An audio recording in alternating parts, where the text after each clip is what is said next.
kami menyembah Tuhan yang hidup. Kami bersyukur juga Engkau masih berbicara kepada kami sampai hari ini Tuhan. Dan saat ini kami siap untuk mendengarkan pesan-Mu di dalam nama Tuhan Yesus. Semua percaya katakan amin. Terima kasih buat pelayanannya Bapak Ibu sekalian. Shalom.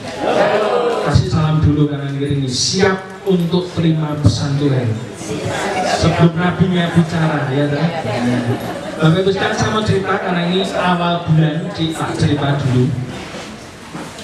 Beberapa waktu yang lalu saya lewat di Madiun, itu kan banyak pabrik-pabrik berdiri. Dan salah satunya saya mengamati ada satu tanah yang masih kosong, tetapi temboknya sudah dibangun. Ya. Biasanya kalau orang bangun rumah, ada tanah yang dibangun pertama Pak, temboknya dulu. Sebelum rumah, sebelum fondasi, temboknya dulu. Dan tadi pada waktu saya duduk situ siang-siang ngantuk, ya, tiba-tiba Tuhan ingatkan peristiwa itu lagi. Rumah itu tanah yang dibangun pertama itu tembok dulu. Baru setelah itu bangun rumah di dalamnya. Tujuannya apa? Supaya rumah yang dibangun itu terlindungi, materialnya tidak dicuri. Karena temboknya sudah jadi, pagernya sudah jadi, betul ya? Ketika tadi saya duduk di situ di ruang tamu, tiba-tiba Tuhan bicara, kamu lihat bagaimana aku bangun bait Allah. Lalu saya ngecek, ya saya walaupun tidak sekolah kita belum pinter ya, Esther, ya ini protes. GBI loh. Nah, GBI loh, sudah GBI loh. Nah itu dicolok Esther ya, baik ya ngawur ya. Pinter ya pinter aku. Tiba-tiba Roh Kudus bicara, buka sejarahnya. Saya melihat ada 3 orang nabi yang itu menulis tentang pembangunan bait Allah. Yang pertama adalah Hagai. Masih ingat Hagai? Hagai itu menubuatkan pembangunan bait Allah sebelum zaman Esra dan Nehemia. Disitulah rumah Tuhan dibangun. Kalau sudah baca kitab Hagai, itu bangun rumahnya dulu. Terus berikutnya nabi kedua pada tahun-tahun berikutnya 60 tahun setelah Hagai muncul namanya Nabi Esra. Dia itu yang mendorong orang-orang gelombang kepulangan orang-orang Israel untuk pulang membangun kembali bait Allah, dirapikan lagi. Jadi prosesnya adalah bait Allah rumahnya dulu. Tetapi yang terakhir kalau saudara cek, ada nabi yang ketiga namanya Nehemia. Itu 13 tahun setelah Nabi Esra. Dia menubuatkan dan dia melakukan, yaitu membangun temboknya. Ingat ya, kebalik ya, dunia bangun temboknya dulu. Taman ini dulu saya bangun, ketika dapat tanah ini, yang tak bangun pertama temboknya dulu, baru dalamnya. Supaya apa? Kalau ini dibangun materialnya tidak dicuri yang lain, karena ditembok dulu kan. Tapi Tuhan bicara tentang bait Allah yang tak bangun rumahnya dulu. Loh, kenapa tidak temboknya Tuhan? Tuhan berkata karena tembokmu aku. Masuk bulan ini jangan mengandalkan manusia. Tuhan akan menghancurkan sandaran-sandaran dalam hidupmu. Pertolongan, perlindungan dari manusia akan dihancurkan Tuhan. Yang Tuhan mau bulan ini adalah bangun rumahnya dulu, bukan temboknya. Temboknya urusan Tuhan. Kebalik. Kadang kita ini kalau sudah tembok itu bicara apa? Orang yang bisa ngutangi kita, gitu. Keluarga yang sugih bisa backup kita, gitu. Pertolongan itu kan tembok semua. Tapi melalui firman Tuhan ini saya akan masuk bulan ini, semua tembok belum dibangun. Bangun dulu rumahnya. Apa itu? Hubunganmu dengan Tuhan. Hubunganmu dengan Tuhan itu berpengaruh kepada banyak hal dalam hidup saudara. Jadi itu yang terpenting hari ini. Siap dengar firman Tuhan? Mari kita sambut nabinya ya, Cirika. Wah, dari Malang. Tepuk tangan buat Tuhan. Mari Cirika. Oh, sekarang sudah menyakat ya. Terima kasih di dalam nama Yesus kami berdoa dan ucap syukur.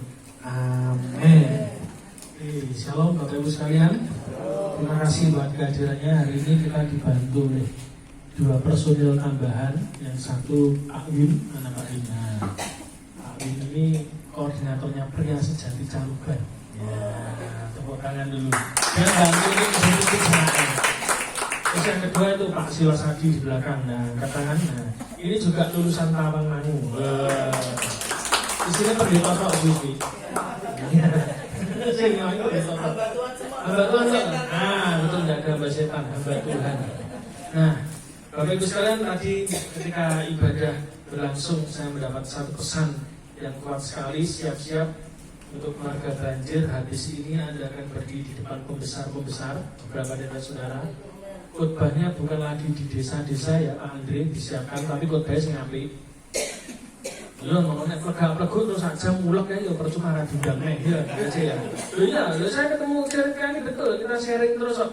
Ya tak mau tahun ini dimunculkan Tuhan dari Bani, siap-siap Bapak. Kemarin saya melayani di Banyuwangi, Bapak Ibu sekalian sama Pak Yunus, dan saya percaya kalau ujungnya, buntutnya Pulau Jawa sudah, habis ini kepalanya. Ya.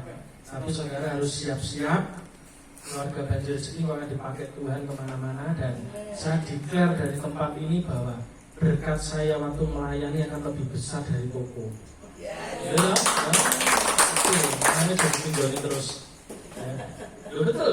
Karena waktu pulang dari Banyuwangi itu tanya Pak Yunus itu langsung 4 gereja masuk. Hari ini tadi saya diuber sama salah satu koordinator hamba Tuhan se-Surabaya dan Gresik. Dia ngomong April nanti kalau bisa melayani, yo bisa aja. Ya toh 17 April kita akan melayani hamba-hamba Tuhan. Jadi untuk saudara sekalian yang pelayanan, dengarkan ini baik-baik. Saya sudah ngomong berkali-kali kalau ada orang, tadi saya ngomong sama Pak Wita di jalan, yang menghina kita, saya ini malah senang. Kenapa? Dan Tuhan ini tersinggung. Ya toh, aku ngomong dulu pastor. Ya, enggak apa-apa, karena habis ini saya ngutbahi pester-pester. Loh, dua pester ini. Ya, tepuk tangan buat Tuhan. Ya, jadi Mbak Ika kalau mau dipakai Tuhan nanti gangguannya akeh. Ya. Rung dipakai akeh ya. Siap-siap, orang kalau sudah mau take off itu biasanya goncangan. Pesawat itu goncangannya kencang. Tapi kalau sudah di atas Anda akan nikmati terbang bersama Tuhan. Ya. Tapi kalau sudah di atas ya nggak usah mikirin yang ngisor. Gue pikirin yang ngisor, masalah di bawah ngapain, nggak usah. Semua itu sudah di atas bersama dengan Tuhan. Amin. Siap-siap beberapa dari saudara nanti termasuk Cerika ini pasti apinya kuat. Pesannya cuma satu aja kemarin saya di Banyuwangi Tuhan bicara. Korbannya besar, apinya besar. Ya toh, kalau korbanmu dikit ya sudah. Tadi dalul bahasa Jawa ya toh. Majura mundur. Kalau disuruh pelayanan cepat maju. Makin besar korbanmu, apimu besar. Makanya kalau apinya besar nanti kamu akan kemana-mana. Orang nggak usah cari pelayanan, pelayanan cari kamu. Amin. Siap-siap ya. Oke, itu aja. Ada yang mau nyanyi? Oke, silakan ayo maju. Nah, ini dia mau nyanyi bikin lagu baru soalnya bagus. Ini doakan kalau cocok nanti collab lagi sama Pak Yusak Sujarwo ya. Apa sekalian konsumsinya bisa dibagikan baik kan? Ibu-ibu minta tolong Mbak Bukar juga ayo pelayanan. Ibunya Topik juga bisa bantu. Sedang dia nyanyi, konsumsi dibagi, terus nanti habis itu nanti doa penutup ya. Yang mau minta doa sama Cerika silahkan langsung aja nanti.